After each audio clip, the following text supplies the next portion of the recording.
The PS5 is slowly getting towards the back end of its life cycle, and before we know it, the PlayStation 6 will be staring us right in the face. Now, since launch, the PlayStation 5's journey has been nothing short of a roller coaster. I'm talking consoles overheating, that dreaded no-signal death screen, and Sony bumping up prices just a few days ago. Seriously, it's like your landlord charging you extra halfway through your lease, and it all leads us to this burning question.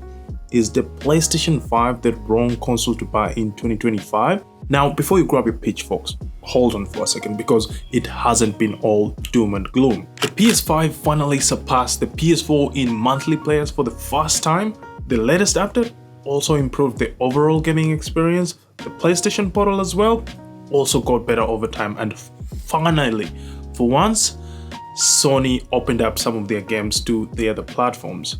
Stick around because I'm unpacking every flaw, every win, and by the end, you'll have a crystal clear answer. No fanboy drama, no fluff, just real talk. Starting with the issues, let's be honest, they're one of the biggest deal breakers for somebody thinking of buying a PlayStation console. This first one gets everyone's blood boiling, regardless of what you're buying. Price increments. Now, at the time of recording this video, this price bump just happened a few days ago. The best PS5 model now goes from $500 to $550. The digital version goes from $450 to $500, and the Pro PS5 goes from $700 to $750. And don't forget, that's before you add extras like the disk drive and the vertical stand. Now, sure, business-wise, it makes sense for Sony, but who actually suffers? The gamer. And here's the kicker. Not too long ago, Sony ran days of play deals where they slashed console prices, and for most of us, we thought that was gonna stay on for a little bit, but as soon as it ended, boom, the prices went back up again. That makes you wonder, will the price increase affect where the PS5 lands in the all-time sales charts long-term? Because as of May 2025, it was sitting at 77 million units, just a tad bit behind where the PS4 was at the same 5-year mark. Anyway, like mentioned earlier, price hikes aren't the only headache. The ghost of overheating is back. Now, remember when the PS5 first launched and stories came out about consoles cooking themselves? Well, about 3 months ago, Reddit lit up again with photos of a melted console. Now, if early reports about the liquid metal issue are anything to go by, that's most likely what's happening in this instance. If you're catching this for the first time, theories range from standing your console vertically, overloading your ports, gaming when your PS5 vents are covered in dust, just to name but a few. As for solutions, Reddit of course had one for all of them. Place your console horizontally, don't overload your ports, make sure your PS5 vents are clean, activate performance mode, in short, just maintain your console. Personally, I've had mine vertically placed since day one, but if any of those theories are anything to go by, then running your PS5 while it's vertically placed with all the ports loaded while your vents choke on dust, well, it's like asking your console to run a marathon while wearing a jacket. And just when you thought it couldn't get worse, the dreaded no-signal screen pulls up. As recently as last month, some players reported their consoles losing image output altogether. From what I gathered, it's caused by desoldered pins in the HDMI module, meaning the console can still transmit some colors but no proper picture. And here's the scary bit. If that's the issue, replacing the HDMI module could cost as much as buying a second-hand console. At that point, save yourself the headache and just grab a used one. Moving along, as of this upload, the latest PS5 update is still in beta, but anyone can try it. Honestly speaking, this one's worth talking about. It's been out for about a month now, and if you haven't got wind of it, we'll start with the DualSense controller. Whether you're rocking the standard version or the bougie DualSense Edge, you know the pain. Every time you connect to a new device, your old connection, gone. Frustrating, right? Well, not anymore. With this update, you can pair up to 4 different devices and change between them with just the press of a button. Finally, no more repairing marathons just to hop between your PC, your console, or even your tablet. And that's not all. Sony has also slipped in a new power saving mode for supported games. The idea, it scales back performance, cuts your power usage and makes your console a little more eco-friendly.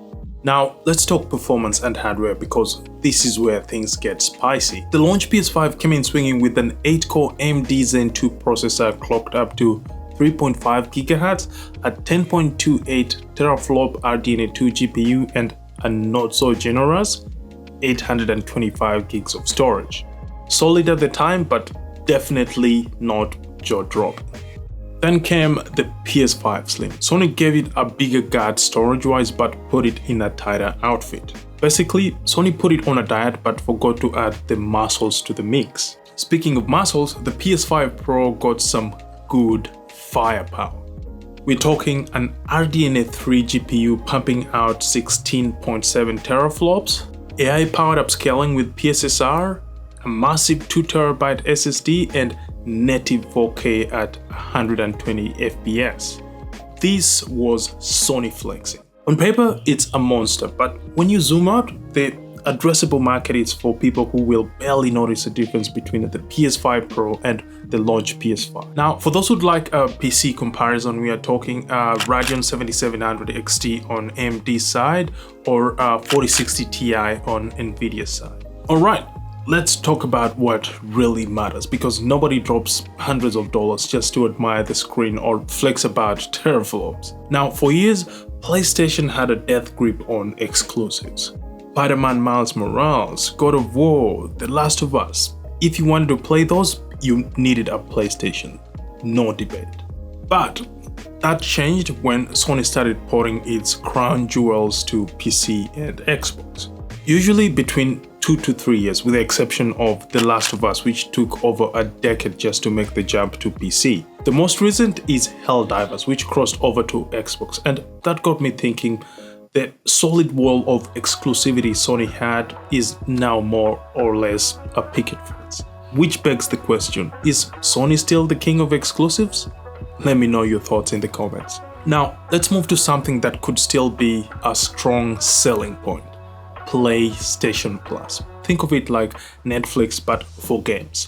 If you like sticking to a library of games, it's absolutely worth it.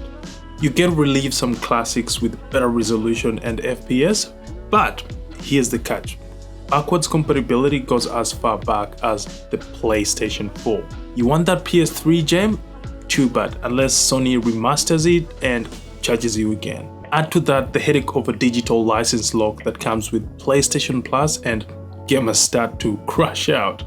You cancel your subscription and your downloaded games vanish faster than Thanos can snap his fingers. Sure, your saved data will stay in the cloud, but the actual games gone until you resubscribe or buy them outright.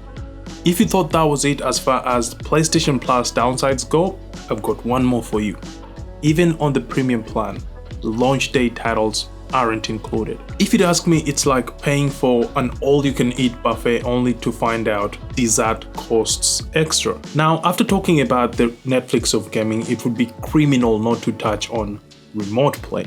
Unlike Xbox, this is where Sony gets a little possessive. To stream your games, your PS5 has to be powered on or chilling in rest mode. Xbox, on the other hand, as long as you've got a device that's got internet access, you can play your games from wherever you want. When it comes to cloud gaming, good luck if you're not in Sony's chosen countries. Oh, and I forgot to add, unless you own the PlayStation Portal. In case you didn't know, one of those unlucky countries is Australia. We are still waiting for cloud streaming on the PlayStation Portal.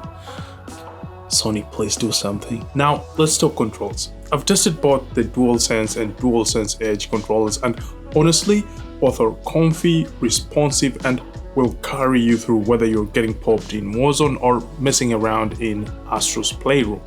When it comes to features, the DualSense Edge is definitely better.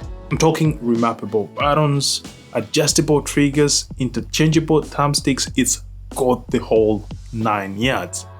So if stick drift tries to crush your party, no need to rage quit. Simply swap it around with a new one and you're good to go. Alright, we've talked about the performance and hardware, the specs, the updates, and even the controllers. But what about the console itself? I touched on the power under the hood, but now let's zoom out and talk about the design refreshes and what actually changed physically since launch. Well, we kicked things off in 2020 with the original launch model, aka the Wi-Fi router.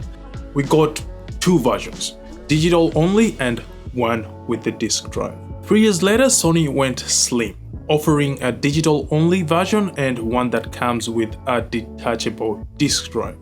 Then came the PS5 Pro, digital only by default, but again with the option to bolt on the disk drive. And just when we thought Sony was done, boom, the 30th anniversary edition. A full nostalgia play rocking the original PlayStation colorway and matching accessories. It was a good refresh, but getting hold of one was an extreme sport. If you're not getting hit by the out-of-stock gang, scalpers would kill you with their prices. Good thing the dust and hype has gone down and you could grab one for a reasonable price. So, is the PS5 the wrong console to buy in 2025? Looking back, despite its rocky start and ongoing hiccups like the price hikes, the overheating scares, and even the dreaded no-signal dead screen, in my opinion, the PS5 has still managed to be both a technical and commercial success. With over 77 million units sold at the time of this recording, it's clear people kept buying it for a reason. Now, don't get me wrong, Sony stumbled with hardware quirks and some questionable business moves, but those issues, as frustrating as they can be, are relatively minor when you look at the bigger picture. The PS5 Pro gave the console a serious boost. PlayStation Plus adds value for gamers who want variety, and Sony's library, even with exclusives starting to slip to Xbox and PC, continues to deliver some of the best gaming experiences you can find on any platform. So, here's what I think. The PS5 isn't the wrong console to buy in 2025. If you're looking for an incredible console right now, the PS5 gives you that high-quality PlayStation experience. But this late in its life cycle, waiting for the PlayStation 6 might be a better move. There you have it, guys. Let me know what you think in the comment section. If you're new here, my name is Brian, and over here I talk about gaming, tech, design, setups, and productivity content. If you enjoyed the video, don't forget to like, subscribe, share, and click the notification bell to get notified whenever I post a new video. In the meantime, watch this Xbox vs PS5 comparison and let me know what you think. Until then, people of the internet, I'm signing out. See you on the next one.